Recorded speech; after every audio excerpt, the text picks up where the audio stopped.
હાલો હાલો.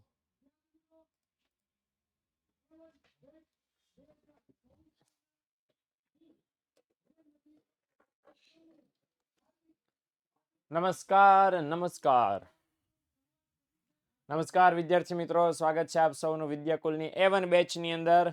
કેમ છો બધા? મજામાં ને? હોળી પાછા અમારે ટોપર બેચના મિત્રો છે એ આવી ગયા છે, હાજર થઈ ગયા છે.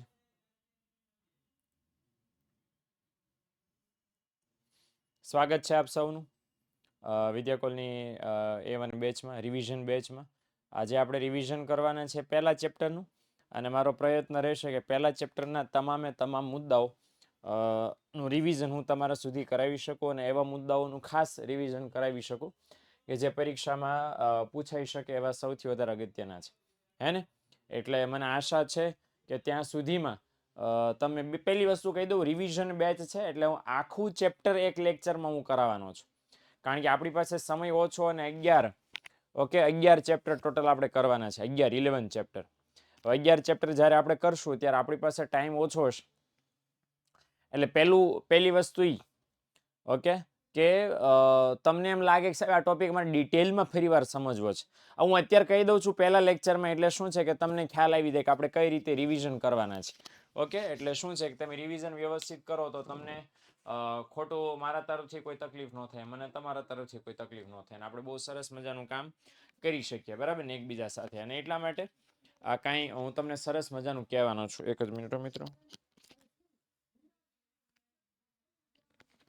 ઓકે, તો વાત એમ હું કરતો હતો કે અહીંયા ખાસ દરેકે દરેક મુદ્દાઓની ઉપર છેલ્લી છણાવટ હું તમને યાદ દેવરાવીશ કે આવું આવું આપણે ભણી ગયા છીએ, એની અંદર આ કોન્સેપ્ટ આવે, આ એટલા માર્કમાં પૂછાય, આ વસ્તુમાં આ ધ્યાન રાખવાની છે, આની અંદર આ વસ્તુ આવી હતી, આ સમજાવ્યું, તો A to Z હું તમને રિમેમ્બર કરાવીશ, રિવિઝન કરાવીશ, કે જેથી તમારું એક ચેપ્ટર આખું તાજું થઈ જાય. અને તાજું જો તમારું ન થાય કે ઓ આવું કંઈક એવું હતું, તો એના માટે આપણી ઓલરેડી ટોપર બેચ મસ્ત મજાની મૂકેલી છે. કોઈ પણ લાગે કે મેં ટોપિક ઝડપથી પૂરો કરી દીધો, જે મારે કરવો પડશે, એ ટોપર બેચની અંદર જઈને તમે સરળતાથી મસ્ત શીખી શકો. તમારી પાસે સરસ મજાનું SS છે, એ ઉપયોગ કરો SS નો, અને ટોપર બેચનો કોઈ પણ ટોપિક છે એ તમે સમજી લ્યો, હે ને? એટલે મારી પાસે 45 મિનિટ છે, જેમાં મારે તમને આખું ચેપ્ટર છે એ યાદ કરાવવાનું છે, હે ને? હાલો, ઓકે, ડન. ટોપર બેચ વાળો છું તો અમે બધા બેચ લેક્ચર જોઈ શકાય? હા, હાલો, જરા કાંઈ આપણે ધ્યાન આપીએ હવે. ઓકે, ટોપર બેચ વાળાને બધા જોઈ શકાશે. ઓકે, હાલો, હવે જરા કાંઈ આપણે ધ્યાન આપીએ ને. ઓકે, ચાલો. હવે મને આશા છે કે કોમેન્ટ સેક્શન જે છે એ શાંત થઈ જશે. કોમેન્ટમાં કાંઈ ઓકે ફોકે લખવાનું છે નહીં. જરાક ફટાફટ હું તમને યાદ દેવરાવી દઉં છું, એટલે જો પોસિબલ હોય તો પુસ્તક સાથે લઈને બેસજો. ઓકે, પોસિબલ હોય તો રણજી, સુમેસર અને આ જે હોય બધા બંધ થઈ જાવ, નકર પછી મારે ટેકનિકલ ટીમના માણસ છે અને બોલાવવા પડશે. અને પછી આ ગોપર ગેપર જ્યાં લખ્યું છે રણજીભાઈ, રામજીભાઈ, બરાબર, એ બધું વિખાઈ જાય.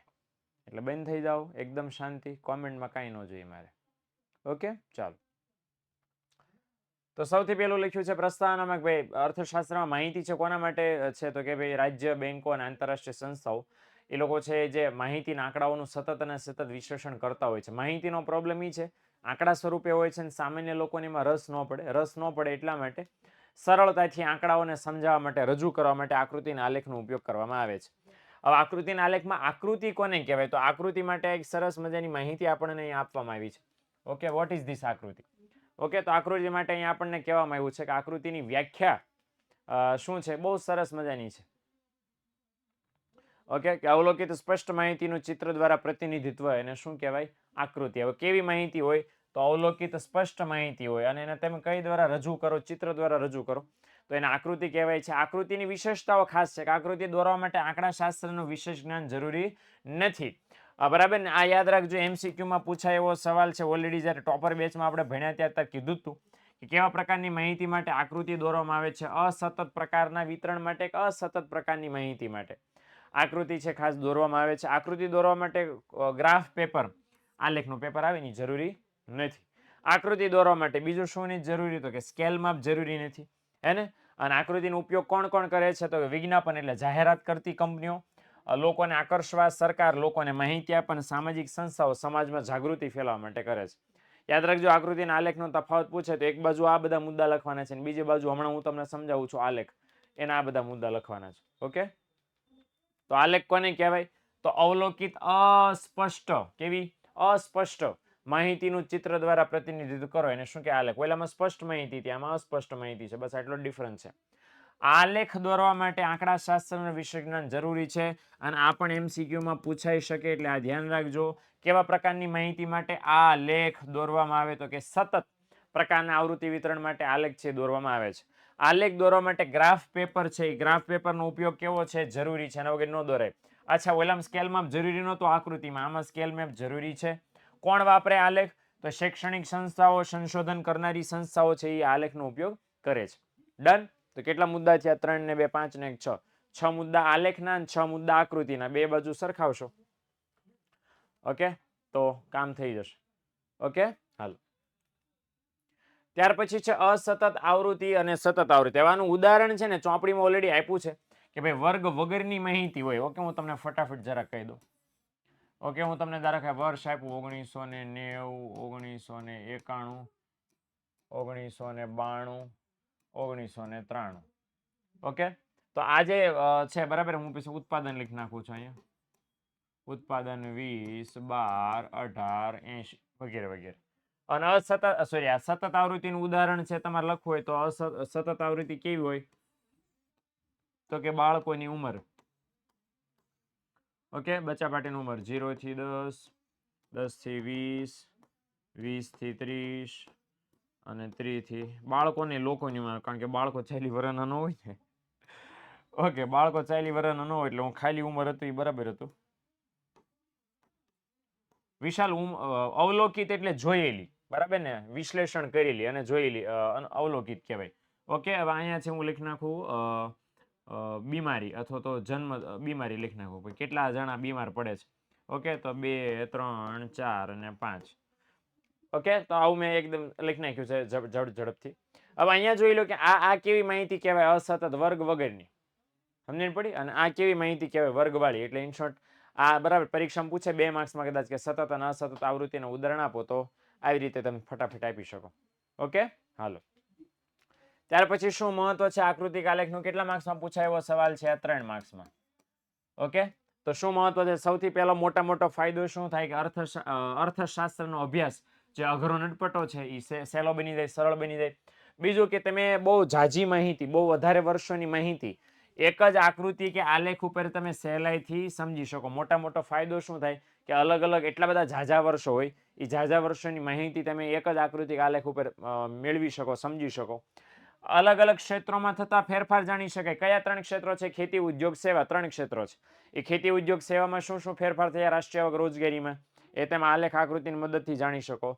અલગ અલગ વર્ગ, સ્ત્રી વર્ગ, પુરુષ વર્ગ, બરાબર ને? અલગ અલગ પ્રદેશો, બરાબર, ભારત, અમેરિકા, ચીન, ગુજરાત, અમદાવાદ, રાજકોટ, મહારાષ્ટ્ર વગેરે વગેરે. ઓકે, એ અલગ અલગ ક્ષેત્રો, ખેતી ક્ષેત્ર, ઉદ્યોગ ક્ષેત્ર અને સેવા ક્ષેત્ર, અલગ અલગ સમયગાળો, એટલે ભૂતકાળની માહિતી, વર્તમાનની માહિતી, આ બધાની તમે સરખામણી, કમ્પેરિઝન કરી શકો છો. સરખામણી આકૃતિ દ્વારા ઇઝીલી થઈ શકે, આકૃતિ આલેખ દ્વારા. મોટો ફાયદો આકૃતિ દોરનાર એટલે કે લખનાર, આકૃતિ જોનાર એટલે કે વાંચનાર, એનો સમય અને શક્તિ બચે. ઓકે, અને લાસ્ટ બટ નોટ લીસ્ટ કે અર્થશાસ્ત્રના બહુ બધા અઘરા નિયમો અને સિદ્ધાંતો છે. માંગનો નિયમ, પુરવઠા નિયમ, કિંમત નિર્ધારણ વગેરે વગેરે. ઓકે, તો એને તમે સરળતાથી સમજી શકો છો. આ મોટો ફાયદો. ઓકે, અત્યારે પાકું કરવું હોય સરળતાથી તો જે યલો કલરના અક્ષરો છે એના ઉપર ધ્યાન દેવું, ફોકસ કરવું, એટલે કામ થઈ જશે. ઓકે, હાલો. હવે આકૃતિક આલેખ દોરતી વખતે શું શું ધ્યાનમાં રાખવાનું? આ પણ 3 માર્ક્સમાં પૂછાય છે. ઓકે, જરાક જોઈ લો શું શું ધ્યાનમાં રાખવાનું હોય. સૌથી પહેલું ધ્યાનમાં રાખવાનું છે કે આકૃતિક આલેખના પ્રકારની પસંદગી અને રજૂઆત. તો આ રીતે પ્રકાર કે પસંદગી, રજૂઆત થાય. બરાબર કે આ એટલા બધા પ્રકાર છે? 3 પ્રકાર છે. હવે કયા પ્રકારની માહિતી આપણને આપી છે એ પ્રમાણે ખાસ એ નક્કી કરવાનું. હું તમને એક સવાલ છે સ્વાધ્યાયનો અત્યારે યાદ કરાવી દઉં છું કે કઈ માહિતીઓ કઈ આકૃતિ સમાન માહિતીઓ માટે દોરવામાં આવે છે. ઓકે, નીચે ઓપ્શન આપ્યા છે. સ્વાધ્યાયમાં એ સવાલ છે, કોન્ટ્રોવર્શિયલ સવાલ છે, એટલે હું તમને સાચો જવાબ તમને કહી દઉં છું. એટલે કોઈ મને એમ નહીં કરતા આમ ન આવે, એમ નહીં કરતા. બરાબર, નવનીત વાળા એ ખોટું છે, હું કહું એ સાચું છે, એ પ્રમાણે માની લેવાનું છે. બરાબર, એમ લખ્યું છે કે નીચેનામાંથી કઈ આકૃતિઓ સમાન માહિતી માટે દોરી શકાય? જવાબ શું આવે? સાદી વિભાજિત સમબાકૃતિ અને વૃતાંશાકૃતિ, અથવા તો વિભાજિત આકૃતિ વૃતાંશાકૃતિ. આ એક સ્વાધ્યાય MCQ છે, એ જરાક ટીક કરી નાખજો, આ સ્વાધ્યાયમાં છે, બરાબર ને?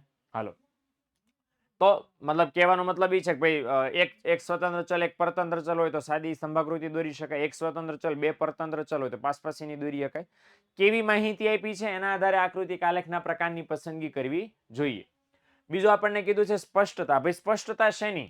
તો સ્પષ્ટતા એની કે જો આ બરાબર ને, કે આ વાય ધરી છે, આ એક્સ ધરી છે, આ કઈ માહિતી શું દર્શાવે છે, એ સ્પષ્ટતા કરવી પડે. કયો સ્તંભ શું દર્શાવે છે એ ક્લેરિફાય કરવું પડે, તો એ સ્પષ્ટતા કરવી છે. ઓકે ભાઈ, ચોક્કસ સ્કેલ માપ. તો જો આ તમને સ્કેલ માપ દેખાય 0, 10, 20, 30, 40, 50, 60, 70. આ જે સ્કેલ માપ છે એ શું છે? બે બિંદુઓ વચ્ચેનું અંતર છે. અને સ્કેલ માપ કેટલું લેવું જોઈએ? તો કે માહિતી આધારિત. માહિતી બહુ મોટી હોય તો મોટું સ્કેલ માપ, માહિતી નાની હોય તો નાનું સ્કેલ માપ લેવું જોઈએ. ત્યાર પછી આકૃતિક આલેખની બંને ધરી પરની વિગતો સ્પષ્ટ દર્શાવી. જો અહીંયા આપણે ઓલરેડી દર્શાવી છે. એક્સ ધરી પર બધા દેશો છે, ભારત, અમેરિકા, ચીન, અને વાય ધરી, સોરી માફ કરજો, વાય ધરી પર છે અહીંયા આપણે છે એ ઉત્પાદન દર્શાવેલું છે. એટલે ઉત્પાદન અહીંયા દર્શાવેલું, અહીંયા લખ્યું નથી પણ હું ધારું તો લખી નાખું. લખી નાખું. ઓકે, તો એક્સ ધરી પર શું દર્શાવ્યું છે? દેશ. અને વાય ધરી પર, એટલે આવી રીતે આ માહિતી દર્શાવવી જોઈએ. પછી આપણને ખાસ કીધું છે કે આંકડાકીય માહિતીનો સ્ત્રોત દર્શાવવાનો. તો જે તમે આંકડાકીય માહિતીના આધારે આ આકૃતિ દોરી, એ માહિતી ક્યાંથી લઈ આવ્યા? તો કે જો અહીં સ્ત્રોત લખ્યો છે CSO ની વેબસાઇટ ઉપરથી. એ સ્ત્રોત લખવાનો ફાયદો શું છે? કે માહિતી વિશ્વસનીય બને, લોકોને વિશ્વાસ આવે કે ભાઈ આ માહિતી, આકૃતિ જે દોરી છે સાચી માહિતીના આધારે દોરી હશે. અને છેલ્લું છે આંકડાકીય માહિતી ગણવાની રીત. કદાચ વૃતાંશ આકૃતિ દોરવાની થાય તો તમે 11માં ઓલરેડી ગણી ચૂક્યા છો, એટલે તમને ખ્યાલ હશે. વૃતાંશ આકૃતિ દોરતા પહેલા તમારે વૃતાંશ શોધવા પડે. એનું એક સૂત્ર છે, પેટા મૂલ્ય ભાગ્યા કુલ મૂલ્ય ગુણ્યા 360, એ ગણતરી કરવી પડે. તો જ્યારે આકૃતિક આલેખ દોરતા પહેલા ગણતરીઓ કરવી પડે, એ બધી ગણતરી તમારે દર્શાવવી પડે. એટલે શું લેવા? ઓડિયન્સને ખબર પડે, આકૃતિક આલેખ જોનારાને ખબર પડે કે આમાં આ ડેટામાં શું પ્રોસેસ થઈ છે. ઓકે, તો આ 6 મુદ્દાઓ છે જે આકૃતિક આલેખ દોરતી વખતે. મેં ખાલી ટાઇટલ લખ્યા છે કારણ કે આપણે ઝડપથી રિવિઝન કરી રહ્યા છીએ, પણ તમારા અંદર એક એક બબે લીટી સમજાવવાની થશે બેઝિક. ઓકે, હાલો. ત્યાર પછી છે આકૃતિના પ્રકારો છે, અને ચિત્રાકૃતિ, છૂટાછવાયા બિંદુઓ અથવા તો વિકિરણ આકૃતિ છે, વર્તુળ આકૃતિ. આ 6 પ્રકારો ખાલી લિસ્ટ 2 માર્કમાં પૂછાય છે કે ભાઈ આકૃતિના પ્રકારો જણાવો, નામ. તો 6 પ્રકારોના નામ લખી નાખવાના છે, ખતમ. હવે બોલો આકૃતિક આલેખ દોરવાના કયા કયા પૂછાય? જરાક ભૂલી ગયા હો તો જરાક યાદ કરાવી દો. 5 માર્કમાં જે પૂછાય છે ને આકૃતિ દોરવાની, એ કઈ આકૃતિ દોરાય છે એ હું સ્ટાર કરી દઉં છું એટલે ખ્યાલ આવી જાય. પહેલું તો સમય આધારિત રેખાકૃતિ પૂછાય છે. અને સ્તંભાકૃતિ છે. સ્તંભાકૃતિના પેટા 3 પ્રકારો છે. પહેલું છે સાદી સ્તંભાકૃતિ, બીજું છે પાસેની સ્તંભાકૃતિ,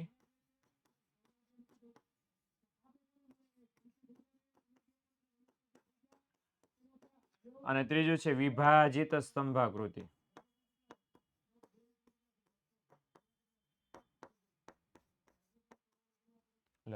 ઓકે, આ ત્રણેય, અને આ એક ચોથું, 4. આ 4 વસ્તુ છે એ રાષ્ટ્રીય ગણતરી, રાષ્ટ્રીય માફ કરજો, એ અહીંયા ખાસ તમારે ધ્યાનમાં લેવાની. પરીક્ષામાં આ 4 માંથી જ કોઈ એક પ્રકાર હશે. ઓકે, હાલો. વૃતાંશ આકૃતિ ક્યાંય પરીક્ષામાં પૂછાતી નથી. હા, એની થિયરીઓ પૂછાય છે. હાલો, હવે એક આ વસ્તુ છે રેખાકૃતિ કોને કહેવાય? તો જો રેખાકૃતિની વ્યાખ્યા આપી છે કે સામાન્ય રેખાકૃતિ બે ચલ વચ્ચેના સંબંધની રેખા અને શું દર્શાવે છે? એનો ઢાળ દર્શાવે છે. બે ચલ એટલે કયા કયા? જો એક ચલ આપ્યો વસ્તી વૃદ્ધિનો દર અને સમયગાળો, બે ચલ છે. એ બે ચલ વચ્ચેનો સંબંધ કઈ રીતે દર્શાવજો? આ બધા બિંદુમાં, બરાબર. હું નીચે એટલા માટે દોરું છું કે તમને દેખાય. આ બીજું બિંદુ છે, ત્રીજું, આ ચોથું, આ પાંચમું છે ને છઠ્ઠું. હવે બે બિંદુઓને જોડવા માટે શેનો ઉપયોગ કર્યો? તો કે રેખા. તો આપણે બે બિંદુને રેખા દ્વારા જોડીને આવી રીતે. ઓકે, અને એનો પ્રોપર ઢાળ છે, ધન ઢાળ, ઋણ ઢાળ, જે જેવું ગણો એટલું. આપણે અત્યારે ઊંડા નથી ઉતરવું આમાં. પણ બે ચલ વચ્ચેનો સંબંધ કઈ રીતે દર્શાવે? બિંદુઓને જોડતી રેખાઓ દ્વારા દર્શાવે છે. ઓકે, તો આપણે 11મા ધોરણમાં માંગ રેખા અને પુરવઠા રેખા દોરી છે, એ સમય આધારિત રેખાકૃતિ તમે કહી શકો. ઓકે, હાલો. એક વસ્તુ ખાસ યાદ રાખજો, સ્વતંત્ર ચલ એક્સ અક્ષ ઉપર અને પરતંત્ર ચલ ક્યાં દર્શાવે? વાય અક્ષ ઉપર.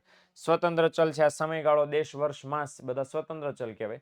બાકી વસ્તી અને ઉત્પાદન ને આવક અને ખર્ચ ને માંગ અને વેચાણ ને એ બધું કેવું કહેવાય? પરતંત્ર ચલ કહેવાય. ઓકે, તો એ વાય ધરી પર હંમેશા દર્શાવે. ઓકે, હાલો. તો અહીંયા હું દોરતો નથી અત્યારે, કારણ કે ઓલરેડી આપણે ટોપર બેચમાં દોરી દીધું છે. આકૃતિ માટે ખાસ ટોપર બેચના પહેલા 2 લેક્ચર પ્લીઝ જરાક જોઈ લેજો.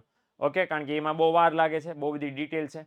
અને એમાં મેં તમને પેલું શું કહેવાય, વિશ્લેષણ કઈ રીતે 5 મુદ્દાનું લખવું એ પણ તમને સમજાવેલું છે.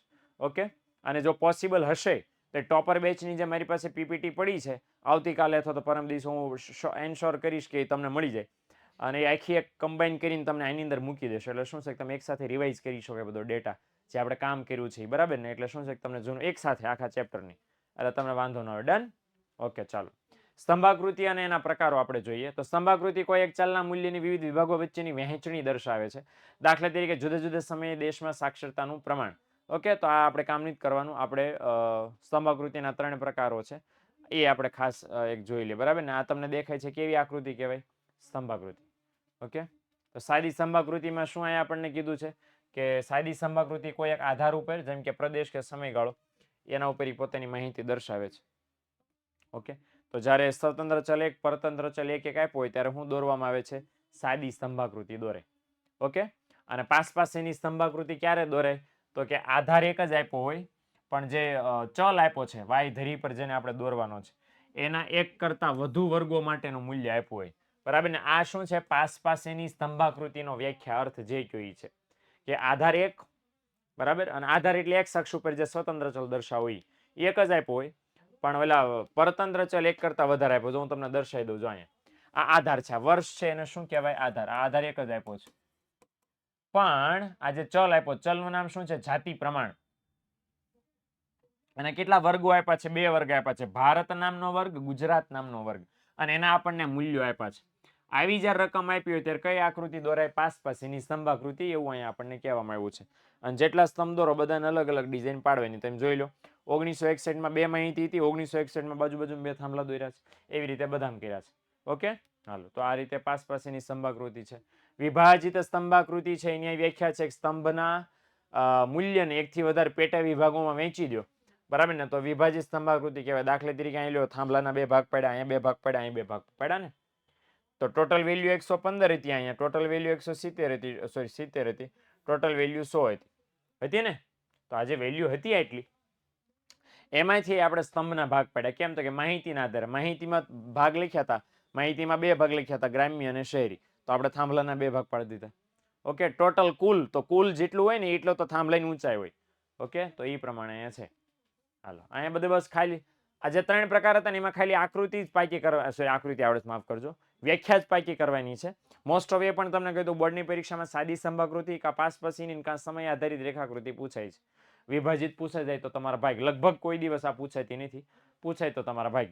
ઓકે, હાલો, પણ મોસ્ટ ઓફ સાદી સ્તંભાકૃતિ પાસની અથવા તો ઓલી સમય આધારિત રેખાકૃતિ ટપકા દોરીને જોડવાના, એ મોસ્ટ ઓફ પૂછાય છે. અચ્છા, સ્તંભાકૃતિ દોરતી વખતે શું શું ધ્યાનમાં રાખવાનું?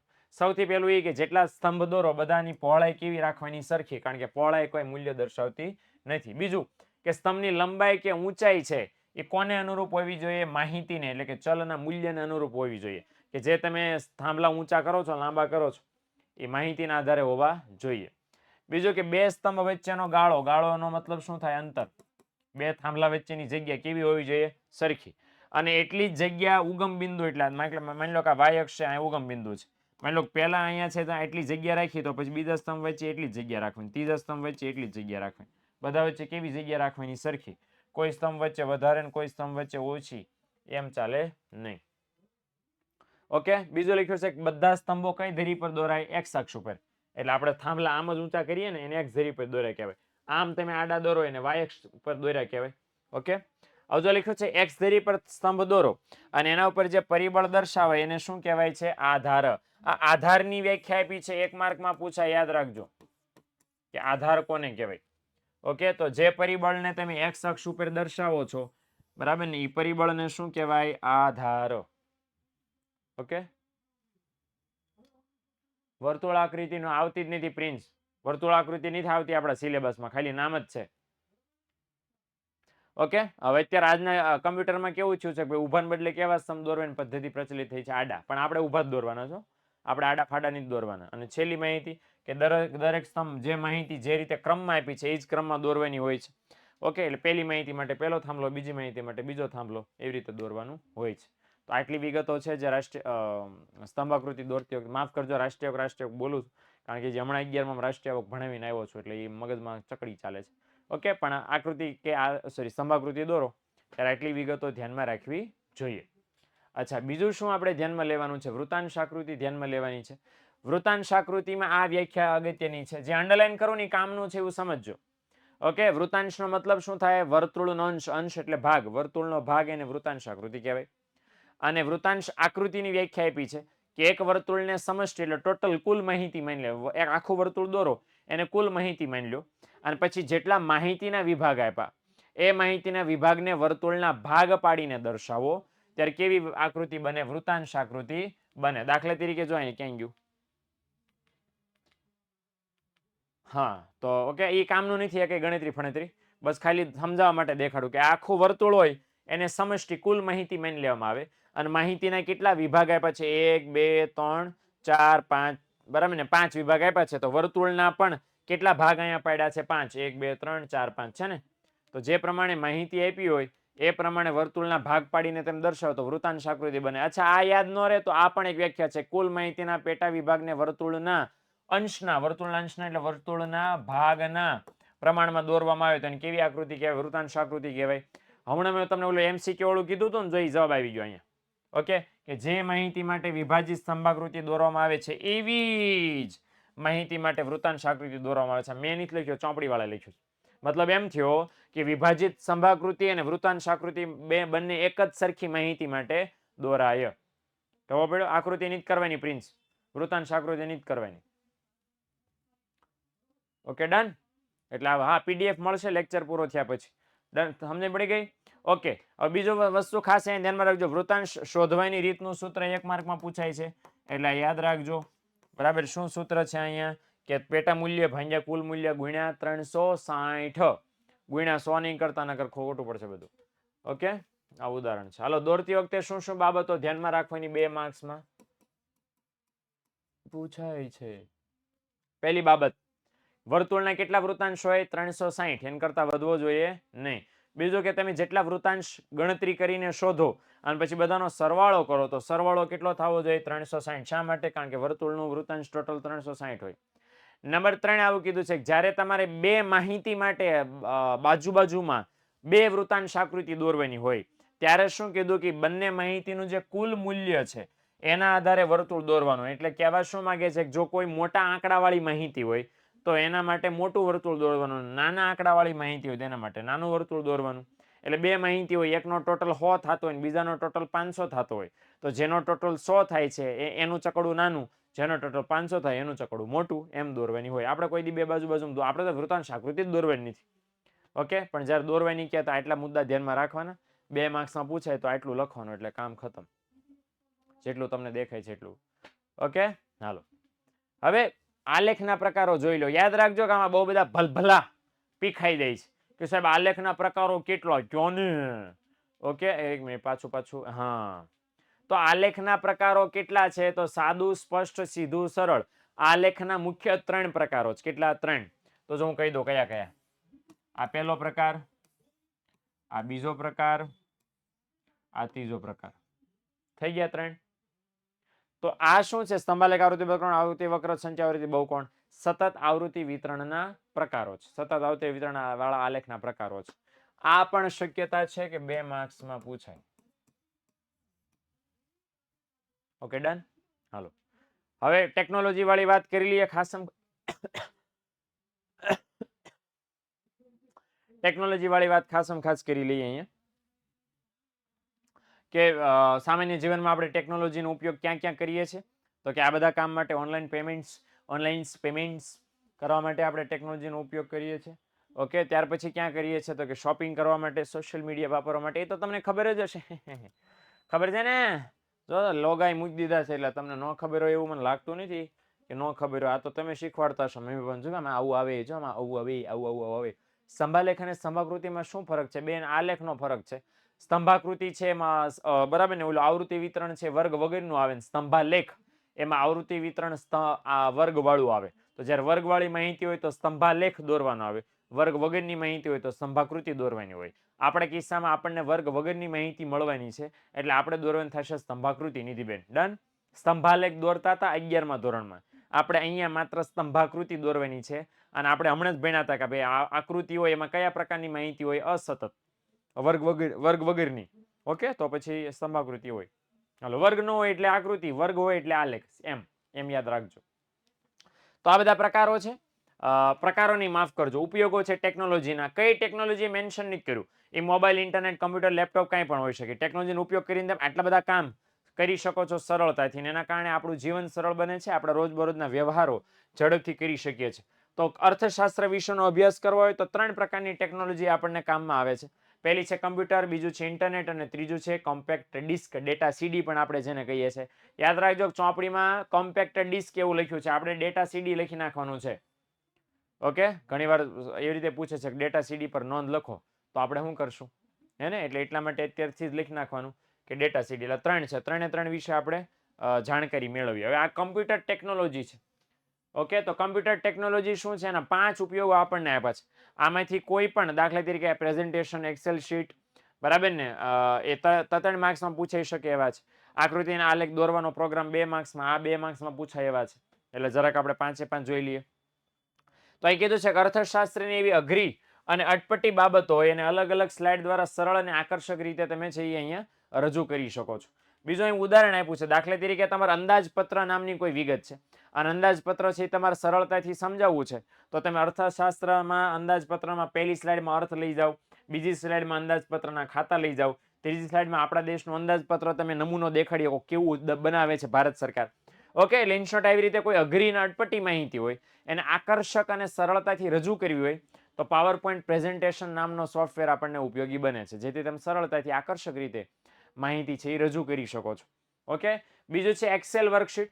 તો એક્સેલ વર્કશીટ માટે આ આંકડો, આ લીટી બહુ કામની વસ્તુ છે. MCQમાં 1 માર્કમાં બહુ બધી વાર પૂછવામાં આવે છે કે ભાઈ આંકડાકીય માહિતીને પ્રોસેસ કરે છે. ભાઈ શું પ્રોસેસ કરે છે? તો બહુ બધા ગણિતના માપ છે, જેની અંદર આપણને કહેવામાં આવ્યું છે કે સરવાળા, સરેરાશ, સરવાળા, બાદબાકી, ગુણાકાર, ભાગાકાર, સરેરાશ, સરેરાશનો મધ્યક, સહસંબંધ તો તમે સ્ટેટમાં ભણ્યા હશો. આ બધી પ્રક્રિયાઓ છે એ મિનિટોમાં, ગણતરીની મિનિટોમાં એક્સેલ વર્કશીટ આપણને કરી દે. લખ્યું છે કે ભાઈ અઘરી અને અટપટી લાંબી ગણતરીની પ્રક્રિયાઓ આ એક્સેલ વર્કશીટના માધ્યમથી તમે કરી શકો. અચ્છા, આનો ફાયદો શું છે એક્સેલ વર્કશીટનો? કે આંકડાના આધારે તમે આકૃતિના આલેખે દોરી શકો. ઓકે, એટલે એ ઓર એનો પ્લસ પોઈન્ટ થઈ ગયો.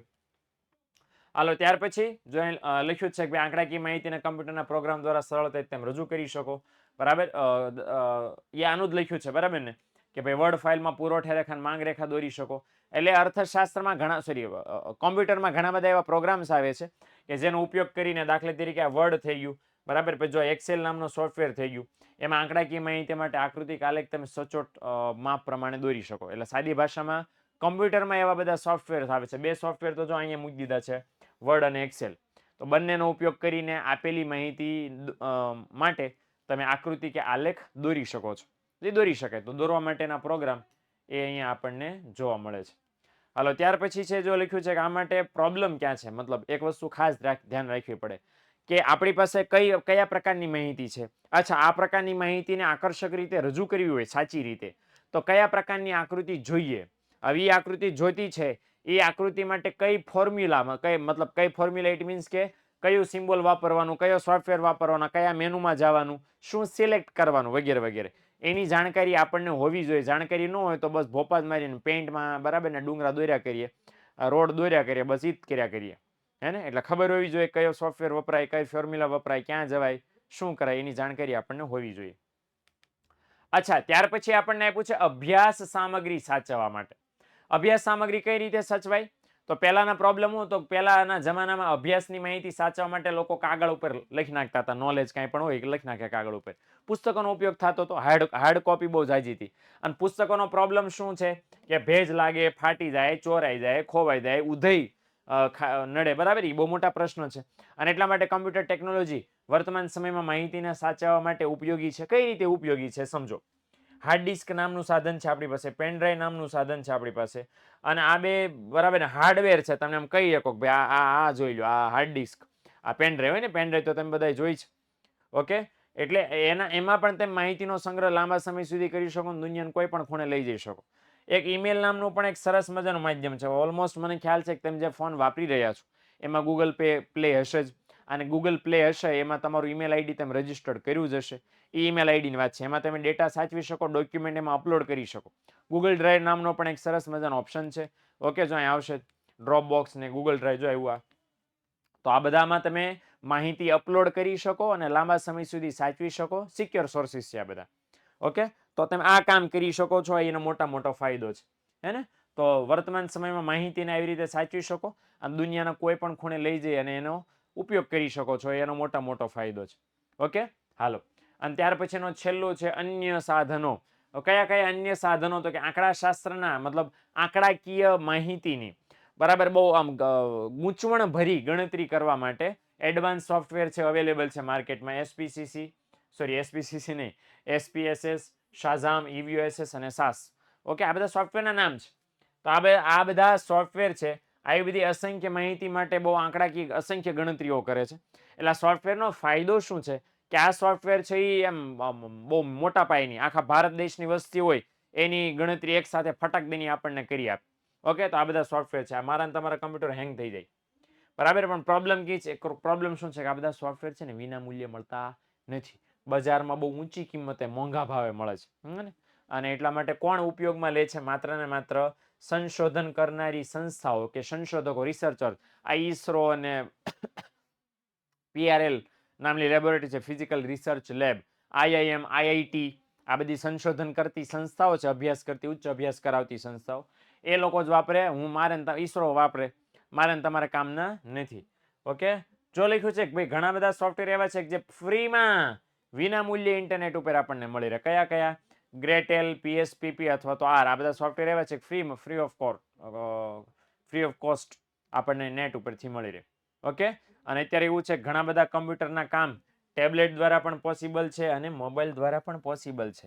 અને અત્યારે બહુ બધું એવું થઈ ગયું છે કે કમ્પ્યુટર કે લેપટોપ તમારી પાસે ન પણ હોય હે ને, તો તમે શું કે ફોનનો ઉપયોગ કરીને કરી શકો છો. એ મોટો ફાયદો છે.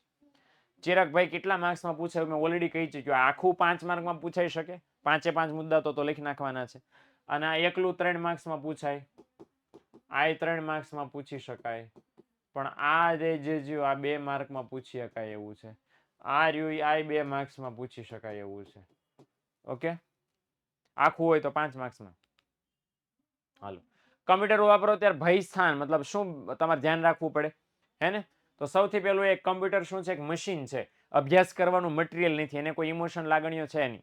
ઓકે, તમે માગો એ તમને ન મળે, એમાં હોય જ તમને મળે, એમ કેવા એ માગે ટૂંકમાં. બીજું કીધું છે કે એનો ઉપયોગ જ્ઞાન કે અવેજીના બદલામાં થઈ શકે નહીં. મતલબ તમે જેમાં નાખ્યું હોય એ જ બતાવે, એમાંથી કંઈ નવું પ્રગટ થાય નહીં. ખબર પડ્યો ને? એટલે આ વસ્તુ ખાસ ધ્યાનમાં લેવાની. ભાઈ તમે નોલેજના બદલામાં તમે કોઈ શિક્ષક ભણાવતા હોય એમ કે ભાઈ તમે ભણાવતા બંધ થઈ જાય, કમ્પ્યુટર મને ભણાવશે. કમ્પ્યુટર તમને ભણાવે નહીં, એ ભણવાનું માધ્યમ છે. આ તો એના જેવું છે કે સ્વિગીવાળા છે ઢોસો ન બનાવે, સ્વિગીવાળા ઢોસો પહોંચાડી દે તમને. બસ કમ્પ્યુટરનું કામ સ્વિગી જેવું જ છે આપણા માટે. મારે તમારે નોલેજ જોઈએ છે તો કમ્પ્યુટર માધ્યમ બને છે નોલેજ મેળવવાનું. કમ્પ્યુટર નોલેજ પેદા કરતું નથી. એટલે જ્ઞાનના બદલામાં તમે જે સ્ટડી કરો છો એના બદલામાં છે એ પોસિબલ નથી. વિદ્યાકુલનો રોબોટ છે એની પાસે તમારો નંબર માંગ્યો તો. વિદ્યાકુલનો રોબોટ છે, નંબર માંગ્યો તો કેમ છે? જીગા આપ્યો નંબર?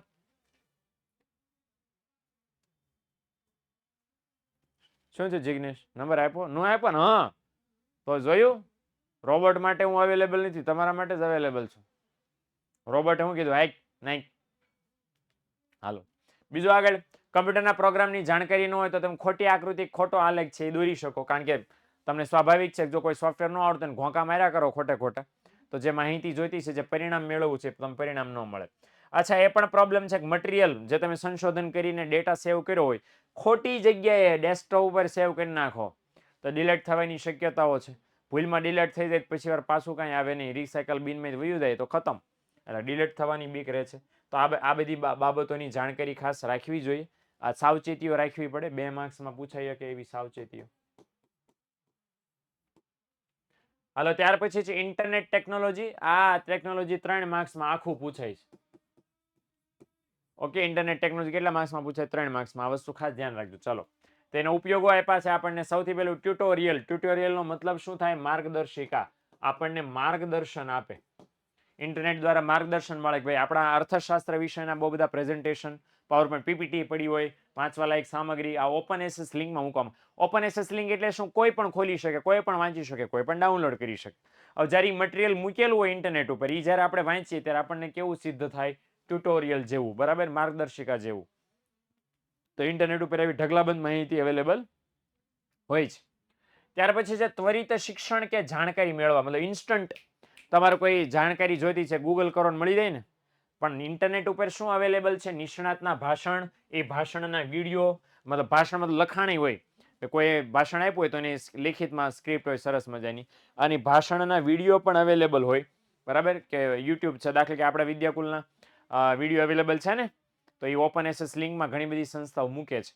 અને આવી જ્યારે વેબસાઇટનો આપણે દાખલા કે વિદ્યાકુલ નામની વેબસાઇટ છે, યુટ્યુબ નામની વેબસાઇટ છે, એના દ્વારા તમે ભણો છો ને, આપણે ભણી રહ્યા છીએ, આપણું જ આ લખ્યું છે ત્વરિત શિક્ષણ તમે અત્યારે મેળવી રહ્યા છો ભાઈ બહેનો, હે ને.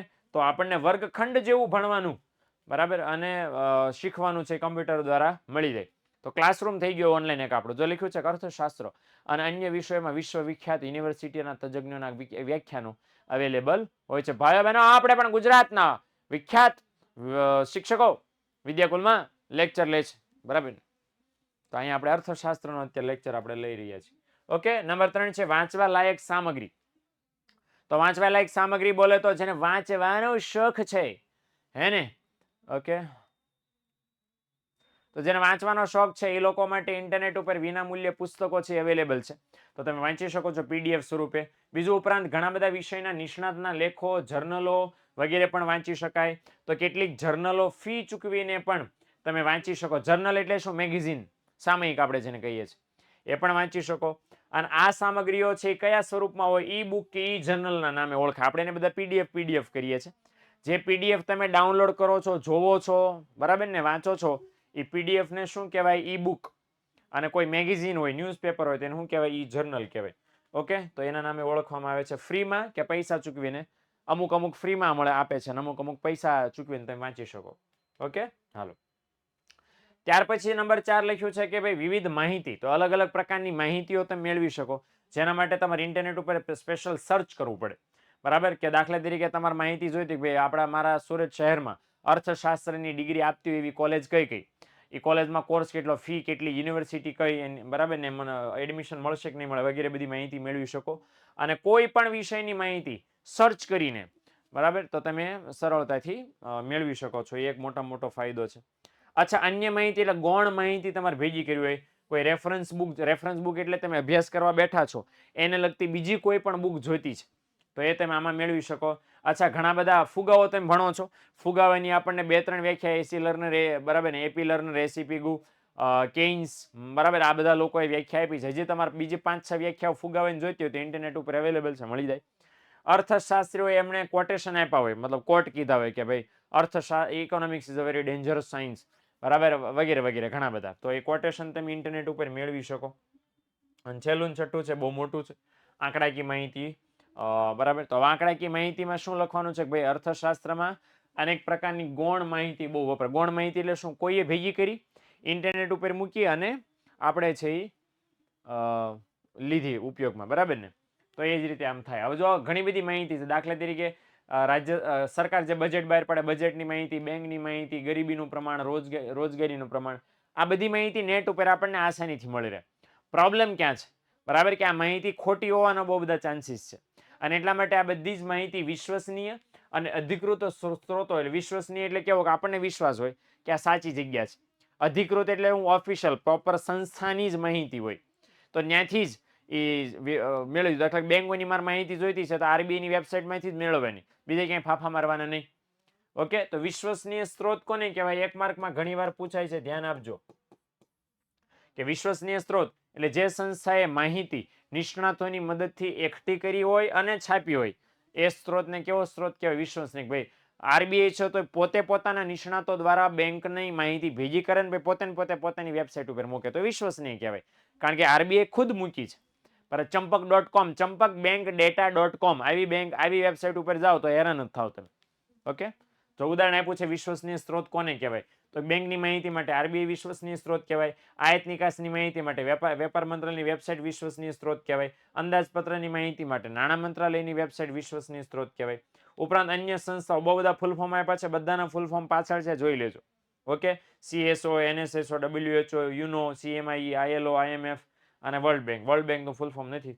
તો આ બધી સંસ્થાઓની પોતપોતાની વેબસાઇટો છે અને એના ઉપર એ લોકો છે એ પોતાની માહિતી, પોતાના કાર્યક્ષેત્રને લગતી માહિતી પૂરી પાડવે છે. તો ત્યાંથી જ માહિતી મેળવવી જોઈએ એવું આપણને આ લોકો કહે છે.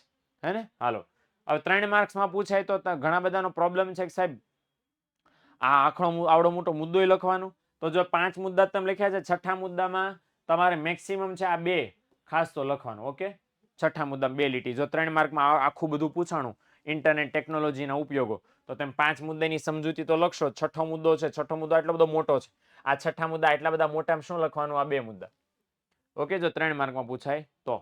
ઓકે, એટલે કોઈ સવાલ પૂછે પહેલા હું જરાક કહી દઉં. હવે ઇન્ટરનેટ વાપરવા સામે પ્રોબ્લેમ શું છે? What is the problem?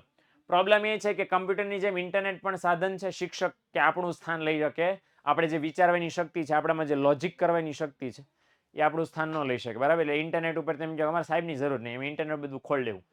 બરાબર ને? કાંઈ મળે નહીં, કારણ કે શીખવાડે કોણ?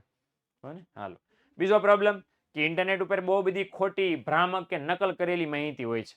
બરાબર? નકલી માહિતી બહુ બધી તમને જોવા મળે.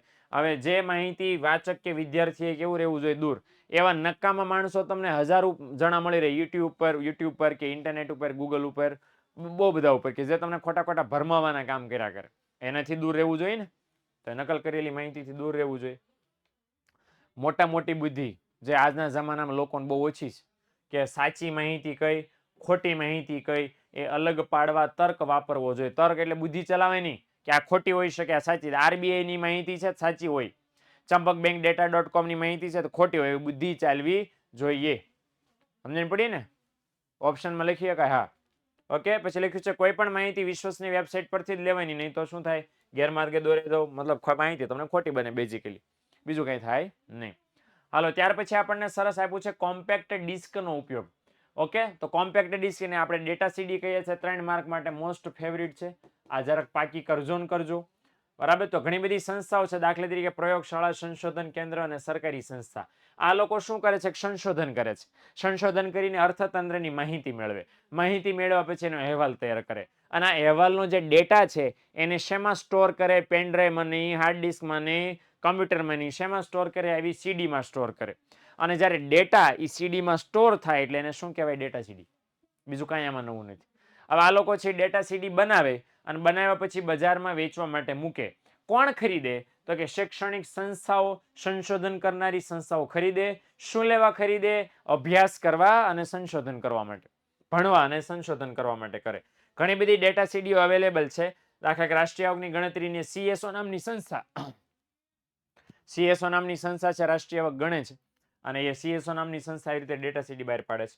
વસ્તી ગણતરીના આંકડાની CD પણ દર વર્ષે ISSO વસ્તી ગણતરી કરે છે, એ પણ ડેટા બહાર પાડે છે. ઉદ્યોગોના સર્વેની CD, ઉદ્યોગોની માહિતી પણ આ બહાર પાડવામાં આવે છે. NSSO બરાબર નામની સંસ્થા છે, નેશનલ સેમ્પલ સર્વે ઓર્ગેનાઇઝેશન. તો આ પણ સંસ્થા બહુ બધા ડેટા બહાર પાડે છે. તો આ ડેટા CD ના ઉદાહરણ છે. ઓકે, હાલો. હા, મહીર શાહ. ઓકે, કન્ફર્મ કેમ કરવું પડે છે આવું? હાલો હાલો, ઓકે, ચલો. ત્યાર પછી આપણને એવું કીધું છે કે અર્થતંત્રની બધી માહિતી માટે જે તે મંત્રાલયની વેબસાઇટ છે, અથવા તો એમ કીધું છે ઓકે કે અર્થતંત્રની બહુ બધી માહિતી હોય કે ભારત સરકારમાં બહુ બધા ખાતા છે, વિદેશ ખાતું, ગૃહ ખાતું, રમતગમત ખાતું, કોલસા ખાતું, આ ખાતું, તે ખાતું, ફલાણું ખાતું. એ બધા ખાતામાં એક ડિપાર્ટમેન્ટ હોય, આંકડાકીય વિભાગ. એમાંથી તમને બધો ડેટા મળી જાય. ઓકે, ઘણી બધી સંસ્થાઓ છે જેનું નામ છે CMI. ઓકે, જે ભારતની ઇકોનોમી પર સતત ધ્યાન રાખે, નજર રાખે છે. એટલે આ બધી સંસ્થાઓ પણ આંકડાકીય માહિતીની ડેટા CD બજારમાં બનાવે અને વેચાણ માટે બજારમાં મૂકે. આ બધી ડેટા CDઓનો મોટો પ્રોબ્લેમ કયો? પ્રોબ્લેમ બસ એ જ કે ખૂબ જ મોંઘી હોય, બહુ મોંઘી હોય. એટલે સામાન્ય લોકો લેતા નથી. કોણ લે? સંશોધન કરનારી સંસ્થા કે કંપનીઓ જ ખરીદે, બીજું કોઈ લેતું નથી. પ્રોબ્લેમ ને આ છે, હે ને? હાલો, અને ભાઈ કોમ્પેક્ટ ડિસ્ક વાપરો તો પ્રોબ્લેમ ક્યાં છે? પ્રોબ્લેમ ત્યાં છે કે અર્થતંત્રની માહિતી આપતી CDમાં બહુ બધા આંકડા હોય. તમારા બસ 10 15 20 50 જ આંકડા જોતા હોય અને એમાં હજારો ને હજારો આંકડા આપ્યા હોય છે ને પ્રોબ્લેમ. એટલે તમારે જોતું એને કરતા જાજુ આપ્યું હોય પ્રોબ્લેમ એ નડે ને પાછું ઈ એમ. ઓકે, લખ્યું છે એમાંથી આપણને જરૂરી આંકડા શોધવાનું કામ બહુ મુશ્કેલ છે પાછું. અચ્છા, ઘણીવાર એવું થાય કે સીડી વાપરવા માટે ઘણા બધા સોફ્ટવેરનો ઉપયોગ કરવાની જાણકારી તમને હોવી જોઈએ. સીડી કઈ રીતે વપરાય, એમાં કઈ રીતે કામ કરે, કઈ રીતે રન થાય, કઈ રીતે બહાર નીકળે, વગેરે વગેરે. એ જાણકારી ન હોય તો પ્રોબ્લેમ શું થાય? સીડું બીડું મળે નહીં, એમાં ડેટા વાંચી શકો નહીં, તો આ પ્રોબ્લેમ છે. ઓકે, તો ડન. પહેલું ચેપ્ટર આજે આપણે રિવાઇઝ કર્યું છે. આવતીકાલે બીજું ચેપ્ટર રિવાઇઝ કરવાના છે અને બીજા ચેપ્ટરમાં આપણે 2 લેક્ચર રાખશું, કારણ કે બહુ મોટું ચેપ્ટર છે. એક લેક્ચરમાં એટલું બધું પતી શકશે નહીં.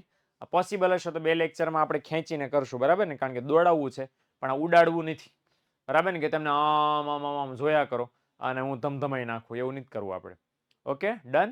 તો ખાસ આ કરશું. પોસિબલ હશે તો 2 લેક્ચર કરશું એટલે તમે સરળતાથી સમજી શકો. ઓકે, આજનો રિસ્પોન્સ તમારો બહુ મસ્ત રહ્યો, મજા આવી મને. કોઓપરેટ આવીને એવી રીતે આખી બેચમાં કરજો. આ બેચ પૂરી થાય એટલે આપણે પેપર સોલ્યુશન બેચ પણ કરવાના છીએ. Tension not. ઓકે, મહેનત કરતા રહેજો, વાંચતા રહેજો. આવજો, Tata, bye bye and C yeah.